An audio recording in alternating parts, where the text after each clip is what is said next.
In this video, I'll show you how to upload high quality videos on Pinterest. This video is really for educational purposes only. Make sure you watch everything I'm going to show you in this video. And a high quality video is a video that can be 4K, 8K or 12K resolution. So I'm going to open up my InShot now. I'm using my InShot for my video recording and all.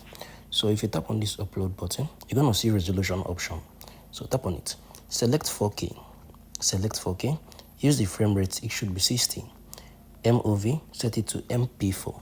So 4K is a very good video, high quality resolution. So if we save it, if you love to upload it to your Pinterest, open up your Pinterest. So this is our Pinterest. So tap on this plus icon. You're going to see the pin option. Tap on the pin option. Then upload that video you just uploaded from. That is, upload that video that you just exported from your InShot. So tap on the pin option. You can be able to come on here and choose the file here. You get. So we recommend using high quality JPS file less than 20 MB or less. You get. So if you found this video helpful, make sure you like, share and subscribe.